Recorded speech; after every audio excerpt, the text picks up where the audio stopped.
Day After Signal is a podcast about staying grounded when the crisis hits.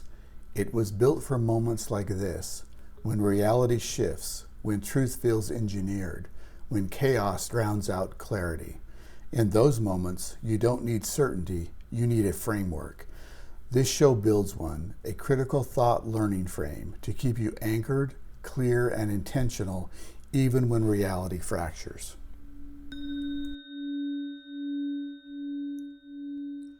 When something unexpected hits, a headline, a text, a sudden change in the air, your next move defines you.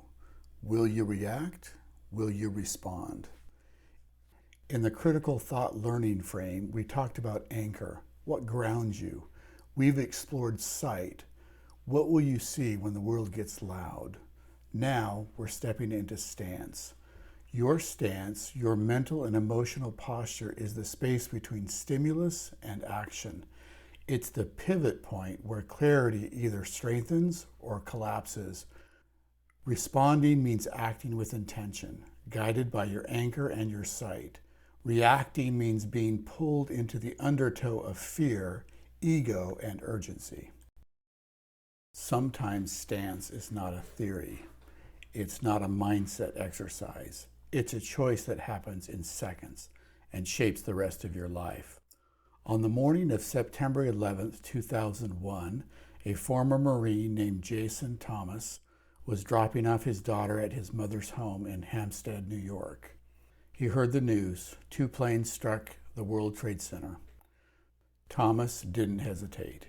He went to the trunk of his car, pulled out his Marine uniform, the one he had kept there even though he had left the Corps a year earlier, and he put it on. Then he drove straight toward the danger. No orders, no assignment, just a stance. If people need help, I will help. When he arrived at Ground Zero, he stepped into the rubble, unstable, burning, filled with jagged steel and toxic dust. There he met another former Marine, Staff Sergeant David Carnes. They didn't know each other, didn't have a plan. They had flashlights, a shovel, and the instinct of men who've been trained to move toward the sound of trouble. Climbing over debris, they called out into the darkness. Their voices finally reached 2 Port Authority police officers, Will Jimino and John McLaughlin, trapped in the wreckage of the elevator shaft. Thomas and Carnes stayed until rescue teams could dig them out. 2 men alive because, in the worst moment, someone's stance was already decided. Thomas returned to Ground Zero every day for the next 2.5 weeks. He didn't stop to calculate the odds or measure the risk, because stance is the place between what happens to you and what you do next. You can't control when the moment comes, but you can decide, long before it does, whether you'll react in fear or respond with intention. Here's the thing about reaction. It feels decisive. It feels fast. It feels like movement. But speed is an illusion when fueled by impulse. And in the aftermath, reaction often leaves us with regret. Think about your own triggers, the outrage that swells from a social media post, the adrenaline spike when breaking news flashes across the screen, the defensive surge after a personal jab, or the scramble when the organization calls an urgent all hands without any context. In the moment, all of these feel like they demand instant action. But here's the truth. Reaction has a cost. Consider road rage. Nearly 8 out of 10 drivers in the U.S. have experienced it firsthand. A third say it happens to them multiple times a month. It starts with a flash of frustration. Someone cuts you off, someone tailgates, and before you know it, you are yelling, speeding, and swerving. It feels decisive. It feels like you're standing up for yourself. But the price: accidents, injuries, higher insurance premiums, criminal charges, and sometimes lives lost. Reaction in the moment can carry consequences that last years. And it's not just on the road. In daily life, we do the same thing. We snap at a friend over a careless comment. We hit post on an angry reply before even being cooled down. We fire off an email to prove a point, not realizing we've just burned a bridge we'll need later. The cost of reaction is almost always greater than we think in the moment. It can drain your emotional bandwidth, erode trust, damage relationships, and close doors we didn't even know we needed to open. Reaction may feel like control, but more often, it's control handed over to the moment, the trigger, or the person who provoked us. Stance is different.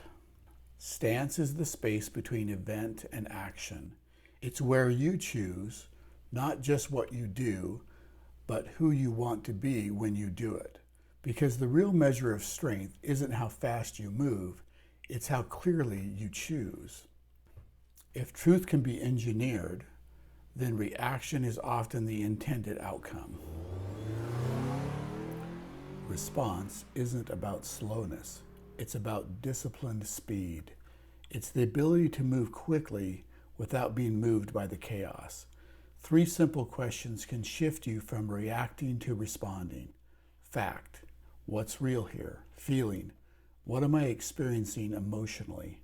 Fallout: what happens if I act this way? When you run through those questions, the earliest parts of the learning frame connect. Your anchor tells you who you are when nothing feels certain. Your sight helps you cut through the noise to see what matters, and that actually gives you your stance of strength. But sometimes you need more than questions. You need a method you can actually do in the heat of the moment. So here's one I use for situations where the stakes are high and emotions are hotter, like road rage. I call it M.O.V.E. M-O-V-E. M, maintain calm. O, observe. V, voluntarily remove yourself. And E, empathize. M.O.V.E. works because it's both a pause and a plan. It keeps you mobile without letting the moment control your motion. It's how you move without losing who you are.